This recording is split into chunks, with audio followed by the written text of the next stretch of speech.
अरे मेरे दर्द ने मेरे जख्मों से शिकायत की है, आंसुओं ने मेरे शौक से बगावत की है।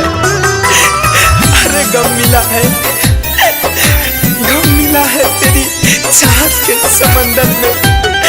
हाँ, मेरा झूठ है कि मैंने तुमसे मोहब्बत की है।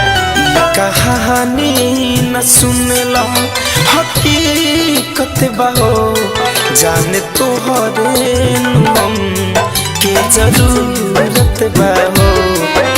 कहानी न सुनला हकीकत बाहो, जाने तोहरे हम के जरूरत बाहो।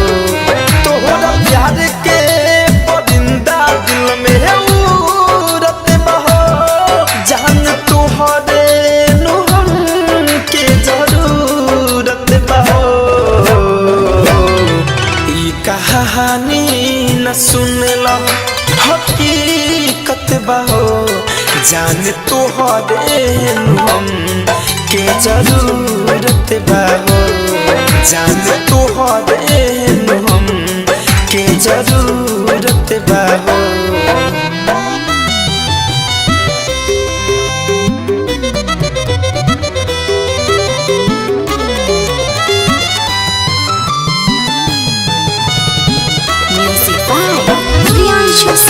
हम दर्द थी तो दर्द क्यों देकर चली मुझे, अरे एहसास इतना सर्द क्यों देकर चली मुझे। अरे गुलशन के सारे फूल अपने आप ले लिए, अरे पत्ते खिजा के दर्द क्यों देकर चली मुझे।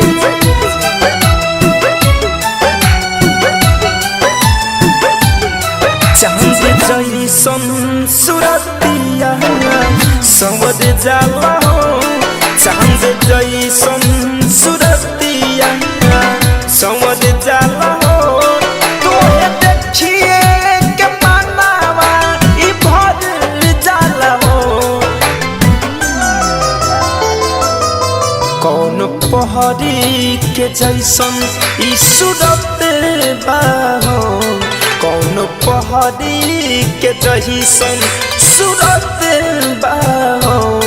जान तोहरे हम के जरूरत बाहो, जान तोहरे हम के जरूरत बाहो। हर मुलाकात पर वक्त का तकाजा हुआ, हर याद पे दिल का दर्द ताजा हुआ। हर सुने थे सिर्फ हमने गजलों में जुदाई की बातें, वो खुद पे बीती तो हकीकत का अंदाजा हुआ, हकीकत का अंदाजा हुआ। फिर जब फैशन के दिलवा में बस गइलू, मन से संतोष के दिलवा में बस गइलू। दिल नैना से जान जादू का कइलू, जोड़ी धनंजय तोहरा से मिलत बाहो, जोड़ी धनंजय तोहरा से मिलत बाहो। जान तोहरे हम के जरूरत बाहो, जान तोहरे